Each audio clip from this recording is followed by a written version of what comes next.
are listening to ESOPOD, the Foliance ESOP podcast.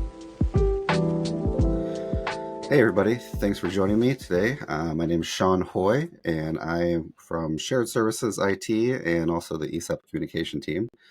And today I'm joined by someone whose role is very near and dear to everyone's heart. This is Amanda Heyda. How you doing? I'm good. How are you this morning, Sean?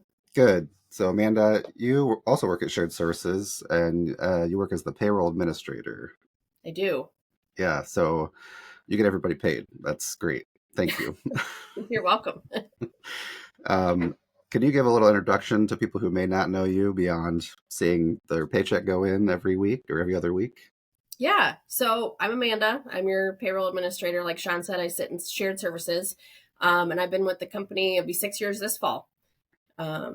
Yep, I'll be married 18 years this summer to my husband, and we have a 12-year-old son and a 5-year-old Great Dane, both of which who keep us very busy. Maybe we'll hear him today, or your dog at least. He does like to make appearances on all my video calls, it seems like. So, yeah. So what's your background like before you were at Foliance? So if I actually go way back to my younger years, it actually started in hospitality. I was an event coordinator at a restaurant, and then really decided I wanted to be at home evenings, be able to be with my family. So transitioned into an administrative role at another company. From there, I got interested in payroll, and so I transitioned into payroll there. And so I've been doing that now for about 10 years.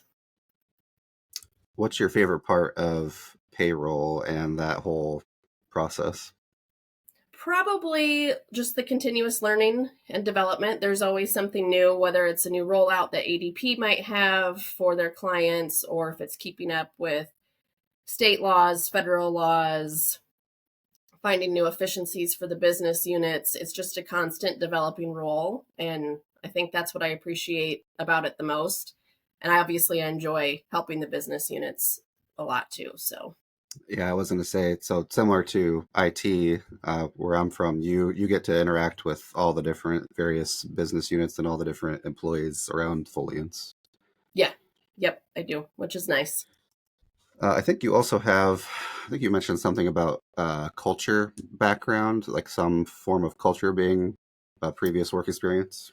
Yep, I was actually payroll and culture manager at my previous employer. So worked with the employees on trying to improve culture, what they liked, what they didn't like, what they'd like to see, implementing just, core values within that business, all the standard things. So it seems like that's almost hand tailored to kind of what the ESOP Communication Team does, which you're also a part of, where we're trying to increase employee engagement and education and stuff like that.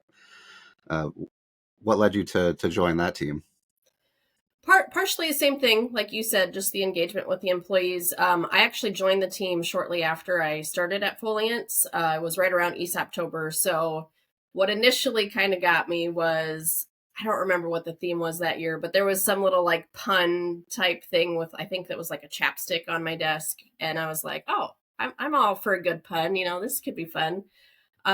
Really didn't know what ESOP was at the time. Just thought this could be fun. I can engage with the employees.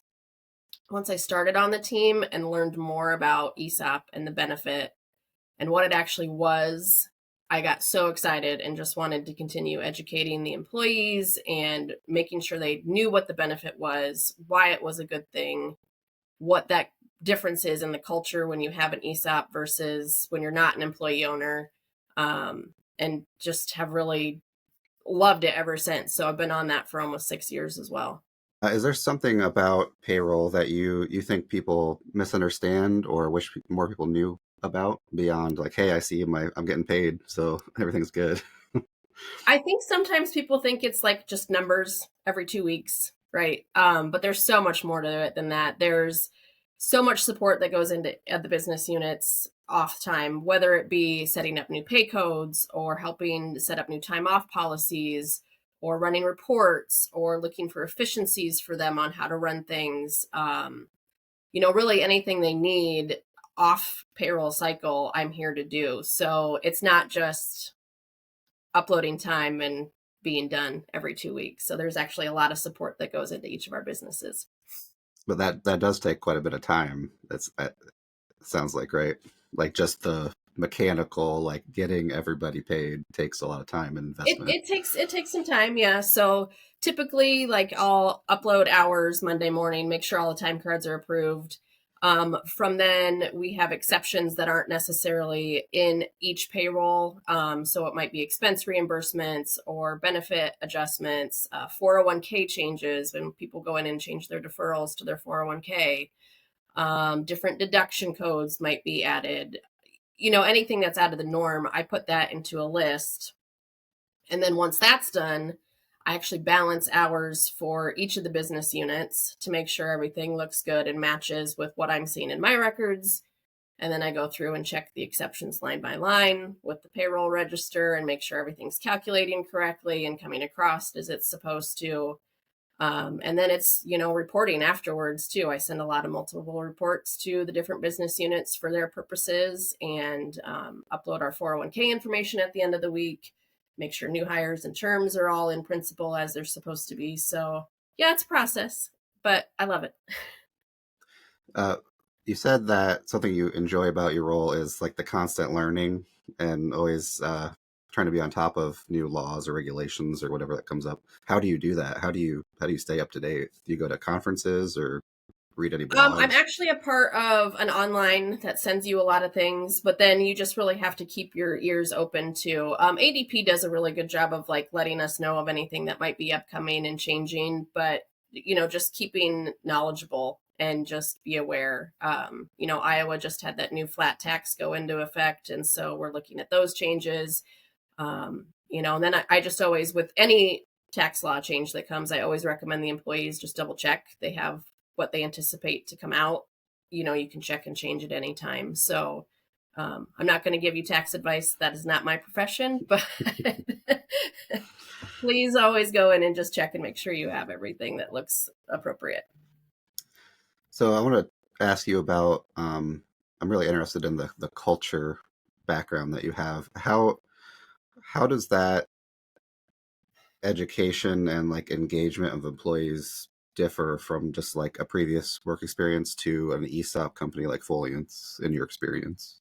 In my experience, it's a night and day difference. Trying to build a culture where you have feedback from employees and you're taking that to leadership, where at the end of the day, there's one owner, right? And it's their call, their decision. Doesn't always impact and get heard or listened to necessarily. I've never felt once in my time here that I've never been listened to. Granted, maybe ideas don't flow through the way you want them to, or they might not happen, but I've never felt dismissed. And so I think that's a big change. And there's also just a cultural difference of we all do different things, right? Shared services support our business units.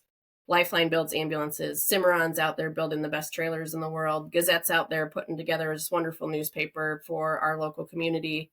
And we're all doing different things, but we all have one common goal. We all want to win. We all want, our retirements to look and be secure. And that's just something that you don't get in the quote unquote corporate America.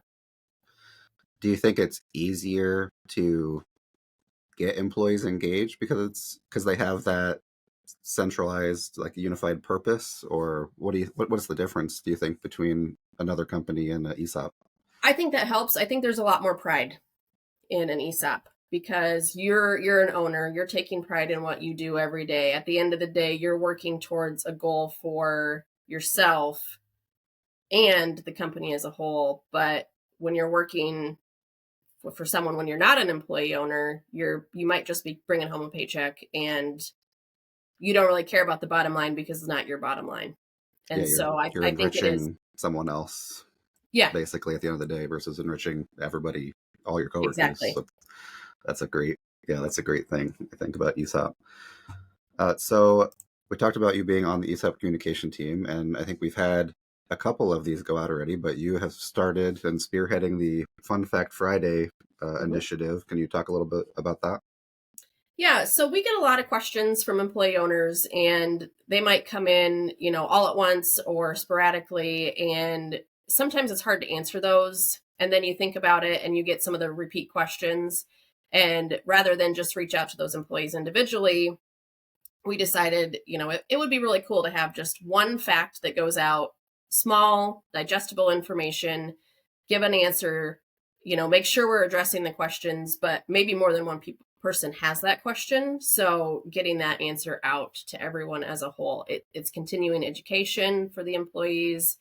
There might be some employees that have heard this stuff beat to death if they're tenured employees, but we also have new employees that come on every day and they've never heard this information. So repeating it is really important and key, and just continuously get that message out there.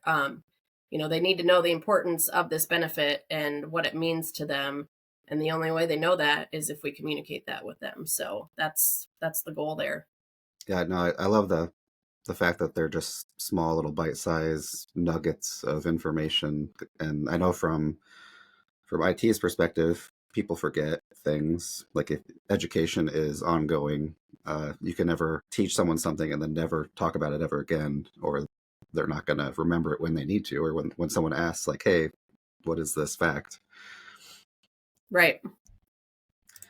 So I know we did a survey last year about, Yep. hey, what are some questions you have, feedback.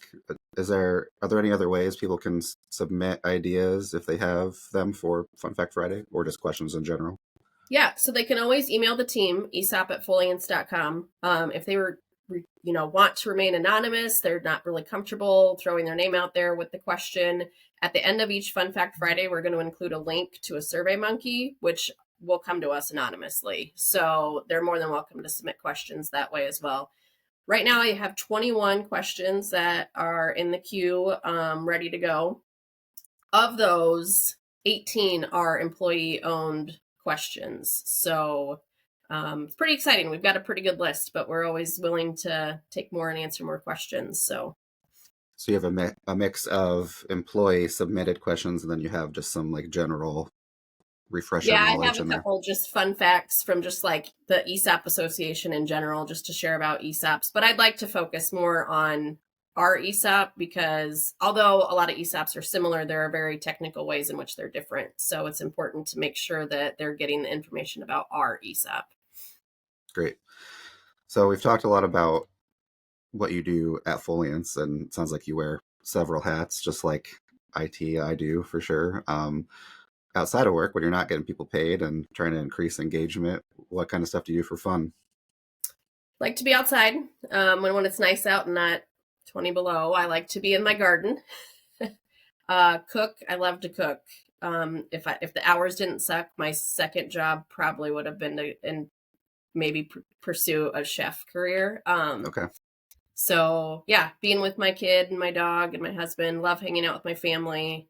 We like to go to sporting events. As you know, Colonel's here in town, and my kid loves to go to those. So we go to those quite often in the summertime, and then, walks with the dog and just being active. So I was going to ask, but I think maybe you just answered my question. How do you feel about winter and cold?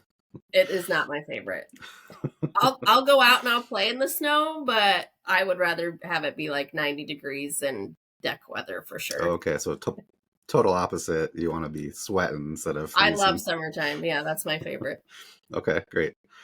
Another thing I wanted to ask about, so this is work related a little bit. In leadership development, we did the compass activity where you kind of all separate and go to different opposite sides of the room. Mm-hmm. Where do you land on that, and how does that affect your work or your life in general? I'm a North. I am someone who takes charge. I don't know that. I think my family appreciates it, but sometimes get a little annoyed with it. Yeah, no, all of them have pros and cons for sure.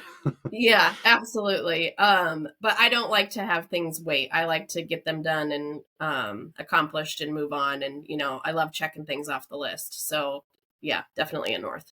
Awesome. All right. Well, thank you very much for joining me today, Amanda. It's been great chatting with you. Yeah, thank you so much. Thanks for listening to ESOPOD. If you want to get in touch, send me an email at esopod@foliance.com.